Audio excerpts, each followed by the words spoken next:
Well, a home improvement contractor contacted Gainesville, Florida police after he discovered half a dozen jars containing human tongues at a home that he was working on. Police were dispatched to the home and discovered half a dozen gallon-sized jars containing human tongues. The specimens belonged to a doctor. However, his ex-wife is now the sole resident of the home. I was really hoping that her name was Catherine so I could ask the question, "Cat got your tongues?" That would have been perfect. The audience is groaning. The doctor, a world-renowned pathologist and former University of Florida professor, planned to use the tongues for research on thyroid and neck conditions. He stored them under the house to keep them cool, and he and his ex-wife forgot that the jars were beneath the house.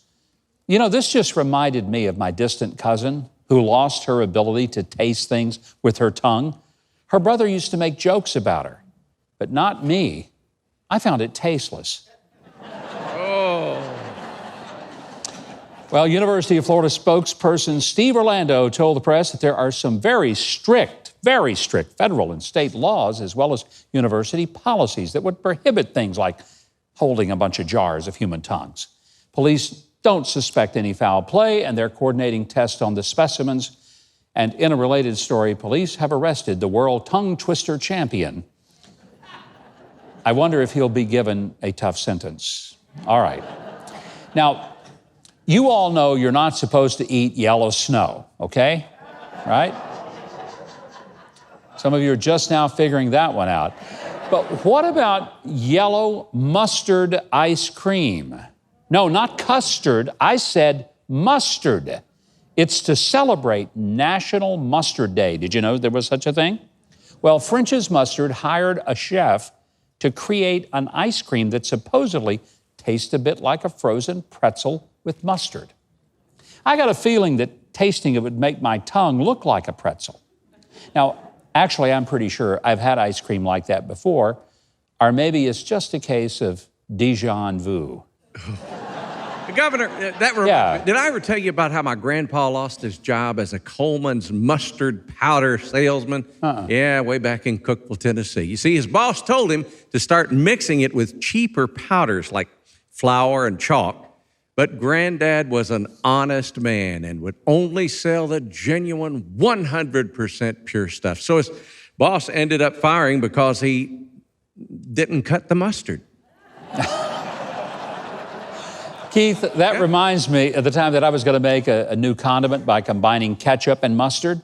But then I thought naming something Ketchtard would probably be really mussed up. Yeah. So I didn't do that.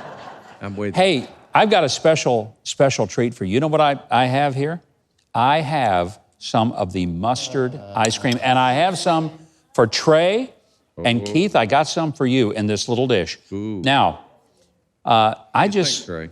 You ready? Trey, I want you to try it first. Oh, sure. Yeah, you go ahead. Yeah, you are going to do it. I want you to Go see ahead. what you think of mustard ice cream. Give it a shot. They don't pay me enough for this job. Mustard ice cream. Oh, that's really, really good. Is it? You love it? Mm-hmm. It's one you would go out and buy, right? All right, Keith, you're next. Well, try the mustard ice cream. You know, Governor, I've been thinking about it. You never eat ice cream before an announcing job because it messes up If your you throat. two don't eat it, I'm And quitting as much the as show. I'd like... No, you go ahead. I want you to try it. How delicious is that? That is, man, if I just had some bologna in the middle of it, it'd be perfect. You know, that would be interesting. Take a couple of slices of bologna, Yeah. put this ice cream in the middle of it, and you have something. That's the reason. Take another bite. I want to make sure you really, really like it. Yeah, that's a bigger bite. What do you think? I like it. Do you really? Yeah, I give it a thumbs up. Well, now that both of you have lived through it, now I'll try it. I wasn't going to try it until both of you Come on, tasted it. you can do it. I want to see if you spewed it all over the set. So It's not bad. Not I've had good. worse. Yeah, I have. yeah. Hey, it's ice cream. Actually, it's not that bad. Okay, now wait a minute. Do you guys have the same ice cream that I have? Okay? Because I know you're lying. There is no way. And liars go It's to hell. good. I've had 3 bites, and I'm still eating. Yeah, me too. Hey, we'll take trays. You can have half, and I'll take the other half, and we'll eat his mustard ice cream. Heck yeah. No I was way. expecting it to be much worse. Anybody else want to try it, huh? No, I'm about to come over there and check. You guys are punking me. This is not fair. I'm not eating another bite. We may have put a little more mustard in yours That's than what we I have in thought. ours. Man. Guys, It's possible. I can't say that I we hate did. all of you. I can't say that we didn't. I just wouldn't go. It really, Keith's It's not ice bad. cream and mine, Yeah, I it wasn't that bad. I'm sorry, yours didn't quite, as Hate is a Keith would say, strong cut the word. mustard. That's too bad. He's All too right. old to cut the mustard. That's true, he is. Folks, by the way, if you'd like to make your own condiment desserts, there is a delightful YouTube cooking series, and it's called Emmy Made in Japan. That's right, that's the name of it, where the host shows you how to make mustard and mayonnaise ice creams that you can put on your ketchup cake. Believe me, I do not relish tasting any of that. I don't. All right, Dateline, Croydon, New Hampshire. When town leaders stripped Police Chief Richard Lee of his duties, little did they know that he would take the decision literally. Lee had been police chief of Croydon for 2 decades when the local 3-member board voted to eliminate the entire police force, which was basically Chief Lee, and then moved the duties to the coverage by the state police. Lee turned in his cruiser, his gun, his badge, but that was only the beginning. Chief Lee said, I gave them my uniform shirt, my turtleneck, my ballistic vest. Then I sat down, took off my pants, put on my boots, and I walked out the door. Lee had no spare clothes or a car, so he walked nearly a mile in a snowstorm before his wife eventually picked him up. Now, the story actually reminds me of the time that I found a pin from the AANR, that's the American Association for Nude Recreation, and I thought to myself, now where would a member pin that button? Just thinking that out loud here. Now, there are probably plenty of good reasons to go around in your skivvies at work.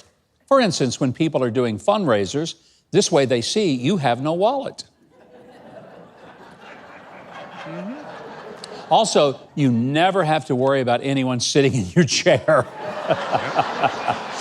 Well, Chief Lee, we're glad you didn't get frostbite, and we think that you have made bearable an unbearable situation for sure. All right, our next story.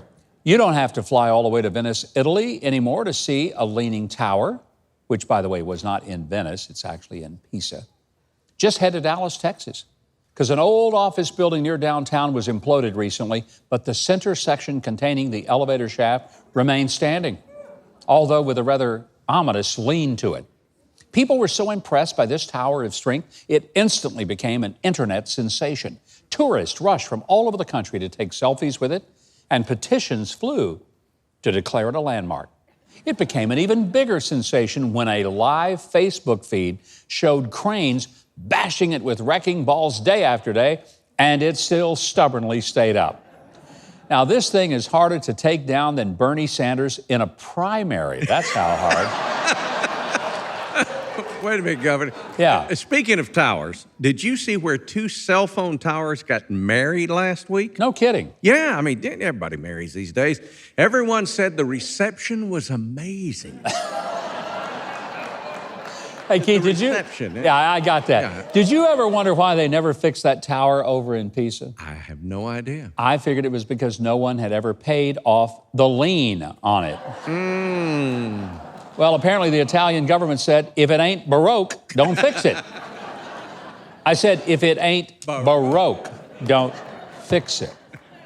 Personally, I think the Leaning Tower of Dallas needs a better name. And since it is leaning to the right and can absorb a constant barrage of assaults and defiantly remain standing, I think we ought to call it Trump Tower.